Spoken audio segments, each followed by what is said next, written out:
In this video, I'm going to show you how I apply eye makeup and also talk about why we do it and how. So today I'm using the High Shine Smudge Pot makeup in the Hunter Brown colour. It also comes in a Black Suede, but there is loads and loads of really great horse makeup brands out there with great products. So everyone has their favourite, so just use whichever you love. I do recommend though using a specialised horse makeup because it is made for horses and their skin.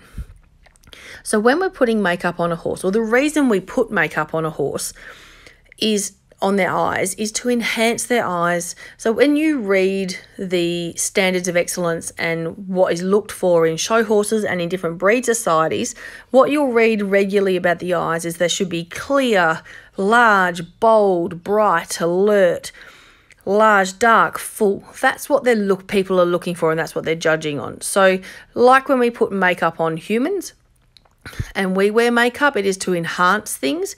We're doing the same with the horses. So to make the eye look larger and brighter and rounder, what we want to do is work. So you've got the angle of the eye, the slope of the eye from the 2 points down.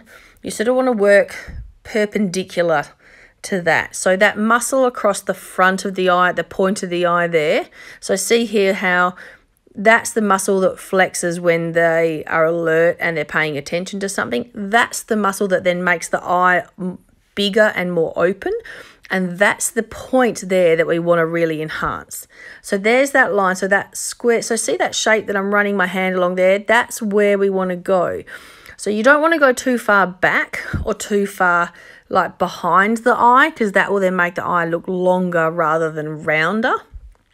And I like to do it so that the top there, so I keep it within the eye socket. I don't like to go above the eye socket, but the top of my line across the top of the eye is actually a little bit flatter, so it's not perfectly round and it doesn't follow it. I actually find that doing that a little bit flatter and having almost a bit more of a point, like a gentle point, but a corner up the top of that muscle that we're trying to enhance, gives a more enhancing feature for when we're putting makeup on the horses. So then you can just blend around. Now, if you're using a cream-based makeup like these are, I find I get the best results by applying them onto dry hair. If you prefer to use oil and chalk, I find I get a better result if I apply some oil over the skin first to give something for the chalk to grab hold of. Then I apply the chalk and then I use more oil to blend. So it just depends on what you love to do and what products you prefer and the look that you like. So underneath, I'm not a big fan of putting the makeup underneath the eye, but I do like to just moisturize the skin because I find that glow is enough. So here I'm using the High Shine oil. This is the Moisture Plus oil, but as long as I wouldn't use any random oil out of the kitchen, but any oil that you use that is for horses, I would use one of those. And just rubbing it on your hands and just rubbing it in to moisturize and add a bit of a shine and a glisten to the skin. On this horse in particular, that is enough for me, and that's the sort of look that I like. If you've got a dark horse that's a bit mealy underneath, like if they're a bit lighter underneath there, you might want to apply a little bit of makeup just to darken it, but I wouldn't go over the top. I don't like to end up with too much makeup because that actually makes the eye look smaller. So this is why I sort of apply it where I do.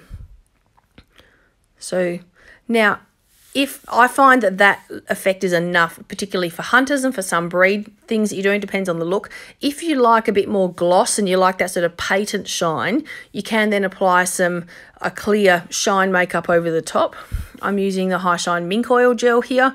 But again, there's loads of different products out there. Use whichever you have and whichever you love. And I just like to put a bit on my finger for these and just work it over and work it gently in the areas that I want it. So same again, I'm just using that. I'm bringing it forward in front of the eye a little bit so you can see I've brought it around and in front so that when viewed more from front, it actually makes the eye look rounder and bigger, which is what we're going for. And I don't bring it too far back.